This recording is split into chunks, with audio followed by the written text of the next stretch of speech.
What just happened in New York is about to hit every major city in this country. I'm your host, Steve Van Metre, and thanks for joining me today. As you're about to see, this is just beginning as workers all across the country are going to be panicking. Stay tuned.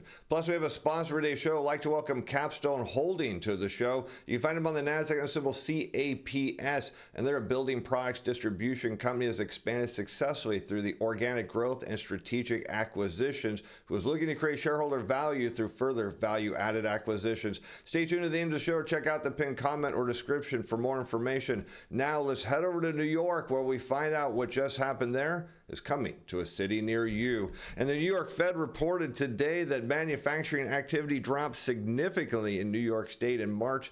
Input price increases climbed for a third straight month to hit their fastest pace in more than 2 years, indicating inflation is coming back and in a big way. In addition, supply availability is expected to contract and firms continue to grow less optimistic about future business outlook. And for a lot of workers, this is the worst case scenario for the economy and the outlook for their job, which is why people are panicking all over the country as New York's manufacturing sector collapses. Let's take a detailed look as conditions have deteriorated over the last couple of months. Manufacturing activity contracted in New York State according to the March Business Survey. The General Business Conditions Index dropped 26 points to minus 20. The New Orders Index fell 26 points to minus 14.9, and the Shipments Index fell 23 points to minus 8.5, indicating that both orders and shipments declined after increasing last month. So as we looked after the election, as many people believed the U.S. economy was going to expand, we're going to see another big bull market in stocks. It was all going to be driven by consumption. What we're finding out from the New York manufacturing sector is just the opposite, as we now look to see prices rising and demand falling, as the New York Empire Manufacturing Survey is indicating that they're headed into a stagflationary recession. And my friends, the risk is this is going to spread all across the country. And for workers, it means outright panic is coming. And unfilled orders held steady. The inventories index moved up 5 points to 13.3, the highest reading in more than 2 years, signaling that business inventories continue to expand. So you might remember after the election, a lot of businesses were optimistic. They wanted to front run the tariffs, and they ordered and ordered big. This drove the manufacturing survey straight vertical. What's happened since? Consumers aren't responding. They cannot afford higher prices. This is exactly what we predicted. You're now seeing it happen in real time. The delivery times index came in at 1.0, and the supply availability index was minus 1.0, suggesting delivery times and supply availability were little changed. And you can see the risk here and how quickly things have changed as we look at general business conditions that following the election were rather optimistic, as the index moved higher and has since come crumbling down right back into contraction where it's been since 2022, and price increases pick up again. And this is the risk. As we talk about stagflation, what do we see? Rising consumer prices. At the same time, we see a weakening labor market, and we're definitely seeing signs of the latter as well. And despite the fact that the consumer price index came in rather soft last month, what we're hearing from the manufacturing sector is price pressure is going to continue to build. Look for it to go up, and in a big way. The index for a number of employees held steady at minus 4.1. That's contraction. And the average work week index was minus 2.5, pointing to a slight decline in both employment and hours worked. And what that means for the average worker is it means their take-home pay is going to shrink once again. Some people are losing their jobs, but everybody else is seeing their hours get cut. What that means, again, smaller paychecks against rising prices. You can see very clearly why demand is coming down. And again, this isn't limited to what's happening in New York. This is going to happen in every major city all across the country. Both price indices climbed for a third consecutive month. The prices paid index rose 5 points to 44.9, the highest level in more than 2 years. And the prices received index rose 3 points to 22.4, its highest reading since May of 2023. And so what we're seeing from the manufacturing sector is they did indeed raise prices, and they passed it on to consumers. And they said, yes, people did actually absorb some of those higher prices. But when you look underneath, what did we see with inventories? They rose. So what happened is consumers were forced to pay higher prices for the things they needed. But what they said is, we don't need quite as much stuff as we did before, mainly because we can't afford it. And all this points us to stagflation coming for the U.S. economy. We see very clearly it happening in New York. Let's take a look at why we're seeing this, why demand is about to get crushed. As we take a look at the consumer price index in blue against total incomes of production and non-supervisory employees, there's a function of average hourly earnings multiplied by average weekly hours. That's shown in red also on a year-over-year rate of change. So you can see clearly what happens in New York as prices are rising. This is what the manufacturers are saying. At the same time, what are they doing? Cutting jobs, cutting hours. So what does that mean for total income growth? It's going to start decelerating. And when you go back to the late 1980s, that was the exact recipe that put us right into the 91 recession. In fact, this is exactly what happens going into every recession. We can move forward to the late 1990s. What do we see? Consumer prices are rising, income growth decelerating right into the dot-com bubble. It happens once again going into the global financial crisis as energy prices caused the CPI to surge higher. At the same time, paychecks were shrinking. You can see them clearly decelerating right into the global financial crisis. And what are we seeing right now in the data and why this New York Fed survey is so critical? What it's telling us is prices are going to go up and incomes are going down. It's telling us the U.S. economy is heading into a stagflationary recession, and right now there appears to be very little that can stop it. But I want to know from you, is this what you're seeing at your employer? You're seeing your hours get cut? Are you seeing jobs lost? Are you concerned at all? Weigh in the comments. I want to hear from you. Or are things the opposite? Are you seeing a boom time? Want to hear what's going on? As optimism drops for the second consecutive month, and here's the big challenge now, is we see outlook is starting to turn down, and this is where the big impact for labor is going to be.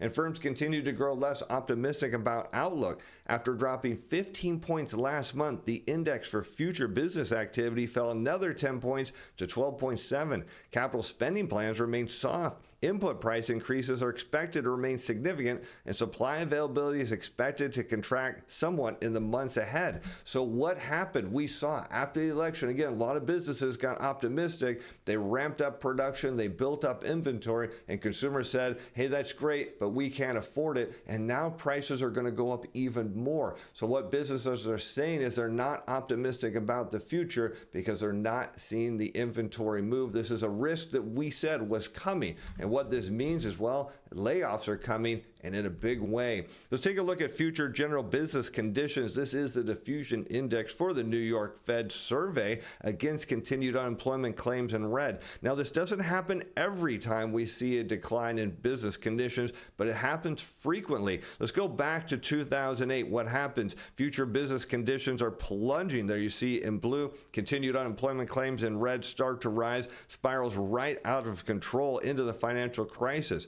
How about around 2011? Business conditions start to crash and the labor market gets hit a little bit. You see it flatline there in continued claims, and all that's telling us is that people losing their job in the manufacturing sector, they were able to find jobs somewhere else in the economy. The problem happens when they can't find jobs, and that's the risk we're facing right now. You can see we saw the beginning of that going into the pandemic as business conditions were coming down. At first, it didn't have a big impact on the labor market, and then it started to. Of course, the pandemic changed the outlook and story for that. Let's take a look at what happened in late 2023. We see business conditions crash. Didn't have a big impact on continued claims, but the risk is going forward is this decline in business outlook is going to cause employers to lay people off, meaning those on unemployment, because we keep hearing that the U.S. labor market is strong and robust. Now, it's something I don't agree with, but I'd love to hear from you. Please weigh in the comments, because what this is telling me is a lot of employers are looking forward out in the next 6 months and are saying we don't need as many employees,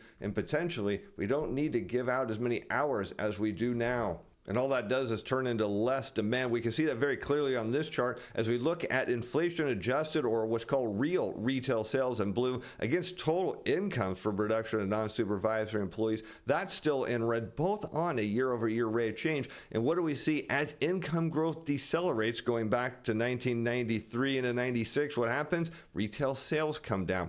You see that happen in late 1999 all the way into the dot-com bubble, again around 2006, as paychecks paychecks sink against rising prices, demand goes down, retail sales fall. You see that again around 2010 into 2012. How about around 2015 into 2016? And now look where we're at. A lot of businesses have been squeezed at the margin because real retail sales have been largely negative for the past 3 years, and now it's looking to turn negative again with just the year-over-year rate of change somewhere slightly above 0.5%, suggesting things are going to get worse as incomes shrink. And again, major problem is businesses are sitting on increasingly more inventory at higher prices with no hope that consumers can afford it.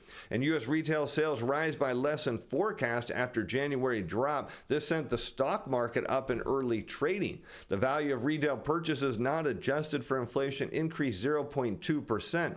The January data was marked out a whopping 1.2%. That put a negative in front of that number, the biggest drop since July of 2021. So why was the market excited today? Because the retail sales wasn't as bad as the market thought it could be. But the reality is the year-over-year rate of change of inflation-adjusted retail sales is just hovering over about 0.5%. And my friends, that is dangerous because what it means is a lot of businesses have been struggling at the margin, but that's not going to continue much longer because they were hoping demand was going to surge after the election, and it did. Of course, that was due to people front-running the tariffs. Now demand falling, meaning businesses can no longer afford to take that hit. They're going to turn to the last place to cut expenses, and that's their workers. You're going to see it happen in the near-term future. Some of the report's 13 categories posted decreases, notably motor vehicles, which were expected to rebound from a weak January. But what happened? Vehicle prices are rising, parts are rising, insurance costs are rising. That means people don't want to spend more on vehicles at all. But here's the real issue inside this report is gasoline sales as well as those of electronics and apparel were also lower. So we talk about the core things a family needs to spend money on. Rents, we know they're going up. Energy prices also going up. And look what happened. Those response from consumers, they cut their usage of gasoline. They drove less. Of course, we also know food prices are rising, but look at what they did in response to that. Spending at restaurants and bars, the only service sector category in the retail report, declined by the most in a year. So we can see people saying, look, I can't afford to eat out anymore. You can see just how much the economy is having an impact on workers' spending. Their incomes are shrinking, prices are rising, and their outlook, just like employers in the manufacturing sector over the next 6 months for their job, not looking good at all. And when that happens, belts get tightened and spending gets cut. And of course, that all back feeds into less new orders, and less new orders means less jobs. As we look at real retail sales still in blue against the current new order book for the manufacturing sector in New York. And what do we see? As retail sales slow and inventories build up, new orders go down right into the global financial crisis. And you can see every slowdown in retail sales all throughout 2010 into 2020 matched by a decline in new orders. Now, the problem is when the economy can't absorb these workers, you go into a recession. Now, look forward to around 2021. What happens? Real retail sales plunge into contraction. New orders go down, but optimism returns, and that's going to change in a big way because the figures add to evidence that consumer spending is dropping off as tariff risk reignites inflationary pressures and stalling economic growth. The reality is, it's nothing to do with any of that because if incomes were growing, and people were getting more hours, so their take-home pay was rising, they could afford higher prices. They could continue to consume at the rate they were before. The problem is none of those things are happening. Yes, people are seeing raises. We typically see that during recessions. At the same time, though, we also see jobs lost and hours worked get cut. Again, take-home pays are shrinking. This is not a sign that the economy is turning around. What it tells us, it's about to plunge into a recession. Companies, investors, and economists are cautious on the outlook as consumer sentiment sours and signs of financial stress mount.